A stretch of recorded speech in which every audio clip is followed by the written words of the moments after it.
Hay una organización que genera más de 10,000 millones de dólares cada 4 años. No cotiza en bolsa, no paga impuestos donde opera y se llama a sí misma sin fines de lucro. Hoy vamos a analizar punto por punto el modelo económico completo detrás de la FIFA y la Copa del Mundo. Desde sus orígenes hasta la razón por la que tu boleto para ver un partido cuesta más que un vuelo internacional, incluso hasta más que el propio Super Bowl. Así que vayámonos por partes.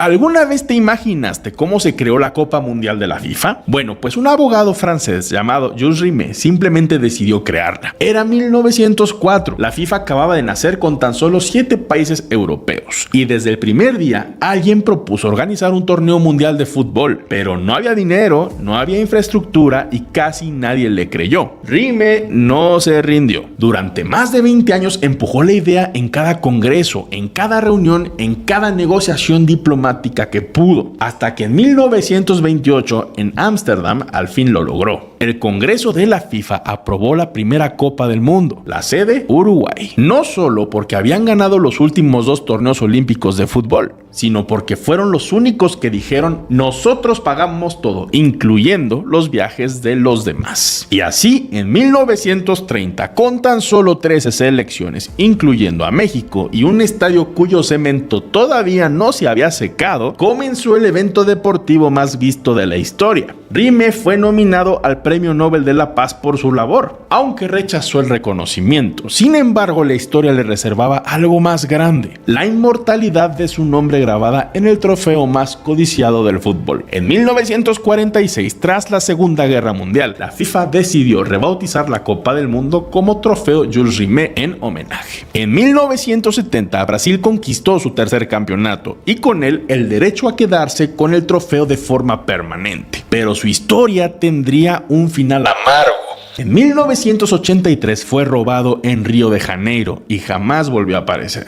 Se cree que los ladrones lo fundieron para vender el oro y su paradero sigue siendo un misterio. Afortunadamente, la FIFA ya había encargado un nuevo diseño antes del Mundial de 1974. El trofeo actual, obra del escultor italiano Silvio Gazzaniga, mide 36.8 centímetros, pesa 6,175 kilos y está fabricado en oro macizo de 18 quilates. A diferencia de su predecesor, nunca se entrega en propiedad. El campeón lo alza en la ceremonia, devuelve el original a la FIFA y conserva una réplica oficial. Esto para evitar que vuelva a ser robado. ¿Qué te parece? Ahora, ¿cómo se decide quién organiza el Mundial de Fútbol? Ser sede del Mundial no es solo un honor deportivo, es un negocio geopolítico y durante décadas fue un nido de corrupción. La FIFA elegía al anfitrión a puerta cerrada entre un puñado de directivos. El resultado fue una serie de escándalos que terminaron con directivos arrestados, investigaciones del FBI y acusaciones de sobornos para decidir las sedes de Rusia 2018 y Qatar 2022. Por ejemplo, en 2010, año en que Qatar ganó la candidatura, salieron a la luz reuniones celebradas entre el presidente francés Nicolas Sarkozy, Michel Platini, que en ese entonces era el líder del bloque europeo de la FIFA, y por supuesto autoridades cataríes. Y lo que vino después habla por sí solo. Inversiones multimillonarias de Qatar llegaron a Francia prácticamente de inmediato, entre ellas la compra del PSG y la adquisición de aviones Airbus comerciales y casas militares. Y aunque nunca se probó una conexión directa, la coincidencia dejó pocas dudas. Y después vino lo peor. La bomba estalló en 2015, cuando la policía suiza arrestó a varios altos dirigentes de la FIFA por órdenes del Departamento de Justicia de los Estados Unidos. La investigación, conocida como el FIFA Gate, destapó una red de corrupción que durante más de 20 años movió más de 150 millones de dólares en sobornos relacionados con derechos de televisión, contratos comerciales y la organización de torneos. Por ello, en 2016 cambiaron el sistema. Hoy votan las 200 federaciones. El voto es público, pero el filtro real ocurre antes de votar. Entre los requisitos oficiales de la FIFA hay uno que casi nadie menciona: exención total de impuestos para la organización, sus empleados, patrocinadores y proveedores. No es una sugerencia, es una condición innegociable. Y con eso en mente, elegir a Norteamérica para 2026 no fue casualidad. En su momento más vulnerable, la FIFA necesitaba una candidatura segura, de países con instituciones sólidas y pocas preguntas incómodas. Una elección prácticamente sin polémica para una organización llena de ellas. Y aunque se han hecho esfuerzos por transparentar el proceso de selección de sede, las polémicas siguen. La elección de Arabia Saudita para 2034 es prueba de ello. Se aprobó en noviembre de 2024 en una asamblea virtual, sin candidatos rivales, con apenas semanas de evaluación y en el mismo paquete del Mundial 2030, como si fuera prácticamente un trámite administrativo y no una decisión de alcance global. Las críticas no tardaron. Un país que criminaliza la homosexualidad, con severas restricciones hacia las mujeres y un historial documentado de represión política, lo que confirma que el escándalo de 2015 cambió los nombres, pero no las reglas del juego. Ahora, ¿por qué no se construyeron estadios nuevos para el Mundial 2026? El Mundial más grande de la historia se jugó en estadios que no fueron construidos para el fútbol. La mayoría son de la NFL, fútbol americano. Pero, ¿por qué la FIFA lo aceptó? Porque prácticamente no había que convencer a nadie de construir nada. Los estadios ya existían, ya tenían capacidad promedio de 68,000 personas y la FIFA llegó al mercado comercial más grande del mundo. Pero adaptarlos no fue gratis. El campo de fútbol es más ancho que el de la NFL. Varios estadios demolieron gradas de concreto para instalar estructuras metálicas. En Houston, solo tapar el logo del patrocinador en el techo costó $1 millón.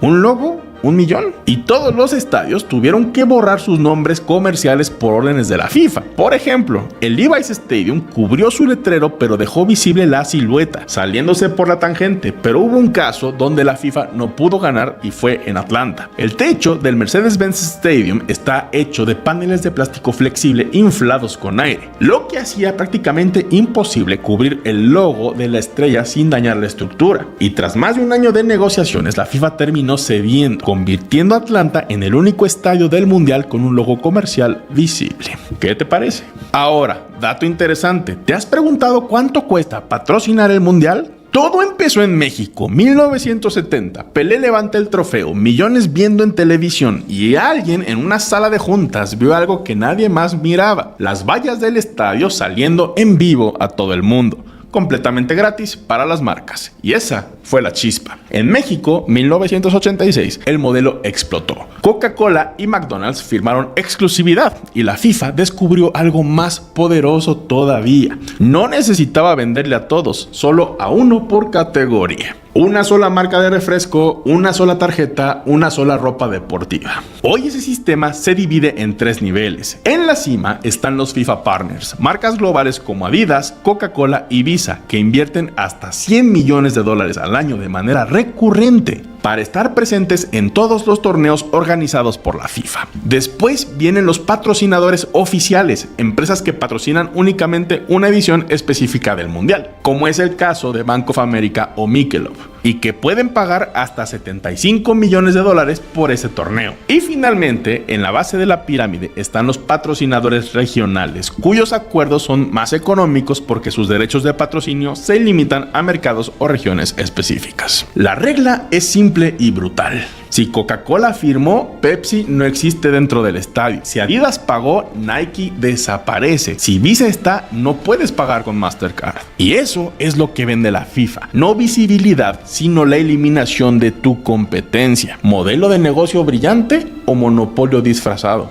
Esa es la pregunta. Ahora, ¿te has preguntado cuánto valen los derechos de transmisión del mundial? Bueno, pues la FIFA cobra $3,925 millones solo por dejar que te transmitan los partidos. No produce nada, no filma nada, no pone una sola cámara, solo controla quién puede mostrártelos. Y ese número mágico representa el 44% de todos los ingresos de la FIFA del 2026. No los patrocinios, no los boletos, son los derechos de transmisión su negocio principal. Y para entender el crecimiento, en Qatar 2022 ese mismo rubro generó 2.640 millones y en 2026 sube casi un 50%, porque el mundial pasó de 64 a 104 partidos. Más partidos significan más horas de transmisión, más inventario público y más razones para pagar más. Y aquí un dato curioso: el mercado más lucrativo es Europa. Las cadenas europeas pagaron alrededor de $1.400 millones por los derechos del mundial 2026. En Estados Unidos, Fox Sports desembolsó $500 millones por los derechos en inglés y Televisa Univision más de $125 millones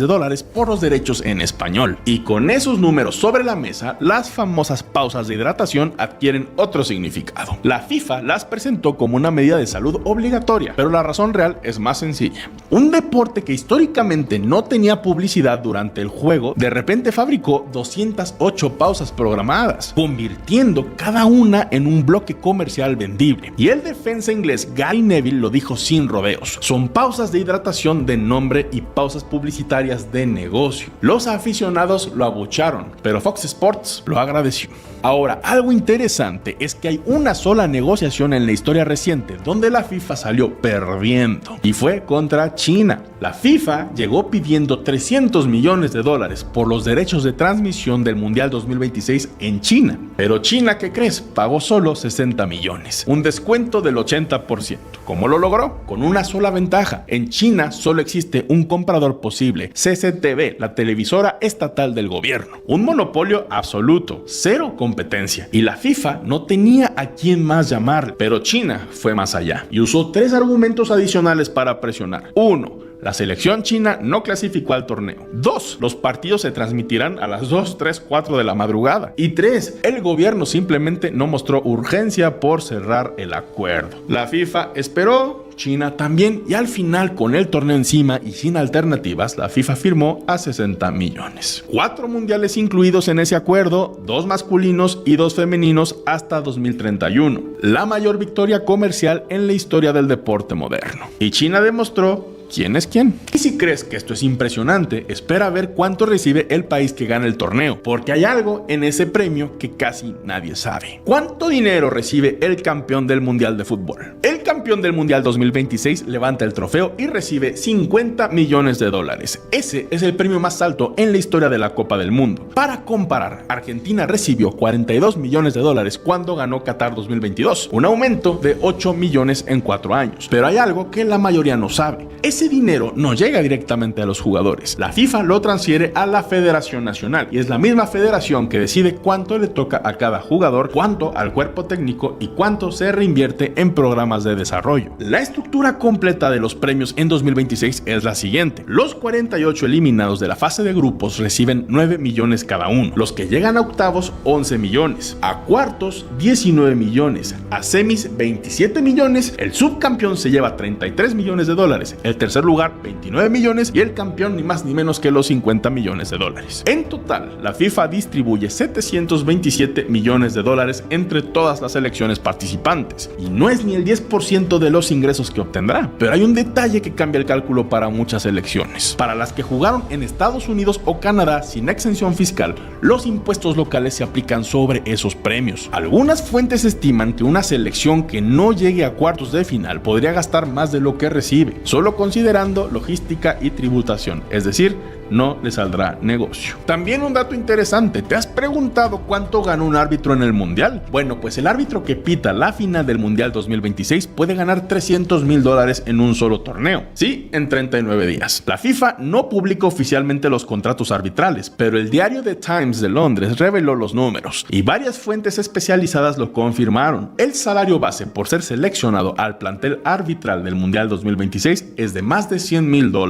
En Qatar 2022, ese mismo base era de $70 mil, y a eso se suman los bonos por partido. En fases de grupos, entre $3 mil y $5 mil por encuentro. En rondas eliminatorias, hasta $10 mil por partido. Y los árbitros del VAR también cobran $3 mil en fase de grupos, $5 mil en etapas finales. Y si llegas a la final, los bonos acumulados más el salario base pueden sumar esos $300 mil totales. Para este mundial, la FIFA convocó el equipo arbitral más grande de la historia: 52 árbitros principales, 88 asistentes y 30 especialistas en VAR, de 50 países distintos. Parece mucho dinero, y lo es, pero comparado con lo que la FIFA cobra a los aficionados por entrar al estadio a ver esos mismos partidos, los sueldos arbitrales parecen razonables. Y ahora una pregunta incómoda: ¿por qué los boletos del Mundial 2026 son tan caros? Las entradas del Mundial 2026 cuestan en promedio el triple que las de Qatar 2022, en algunos casos hasta 5 veces más. Y no es inflación, sino una decisión estratégica de la FIFA, porque por primera vez en la historia la FIFA tomó el control directo de la venta de boletos. boletos. No delegó esta tarea a organizadores locales. Ellos mismos administraron todo el proceso y aplicaron algo que en industrias como los conciertos o las aerolíneas ya conocemos bien: precios dinámicos. El algoritmo ajusta el precio del boleto en tiempo real según oferta y demanda. Un partido que de repente se vuelve atractivo porque llegó una selección popular o porque es eliminación directa o porque la audiencia lo quiere, sube de precio prácticamente inmediato. La FIFA habilitó también una plataforma oficial de reventa de boletos y cobró una comisión del 15% tanto al comprador como al vendedor, donde se cobran 2 comisiones por cada boleto revendido. El resultado generó reacciones tan fuertes que las fiscales generales de Nueva York y Nueva Jersey abrieron investigaciones para determinar si la FIFA manipuló artificialmente los precios. Y la defensa del presidente Infantino fue directa: si vendemos barato, los revendedores se quedan el dinero. Así al menos se queda en el fútbol. Pero la pregunta que nadie pudo responder claramente es: ¿en qué se gasta el dinero la FIFA si se supone que es una institución sin fines de lucro? 13,000 millones de dólares en un ciclo de 4 años. Y la FIFA dice que casi todo se reinvierte en el desarrollo del fútbol. Según su propio informe anual oficial, la FIFA afirma que reinvierte el 90% de sus ingresos en el fútbol mundial y cita números concretos. El programa Forward 3.0 tiene un presupuesto de 2.25 millones de dólares para el ciclo 2023-2026. Cada una de las 211 federaciones miembros recibe hasta 8 millones de dólares por ciclo para desarrollo. Solo en 2026 la FIFA destinará 1.700 millones de dólares a programas de desarrollo en todo el mundo. ¿Y qué pasa con los 727 millones en premios para las 48 selecciones? Pues también salen del mismo presupuesto. Dicho esto, hay preguntas que sus críticos han planteado durante años y que no tienen respuesta clara. ¿Cuánto se gasta en operaciones administrativas? ¿Cuánto en sueldos ejecutivos y relaciones políticas? La FIFA publica estados financieros auditados, eso sí, pero la estructura de gastos operativos internos no tiene el mismo nivel de detalle que los programas de desarrollo, por lo que es fácil que ese dinero se pierda en el camino o quede en los bolsillos equivocados. Lo que sí está completamente documentado y es igualmente fascinante es cómo la FIFA prácticamente no paga impuestos en ningún lugar del planeta. Todo lo que acabamos de analizar viene de una misma fuente, una sola idea que tuvo un abogado francés en 1905, Jules Rimet, que quería unir al mundo a través del fútbol,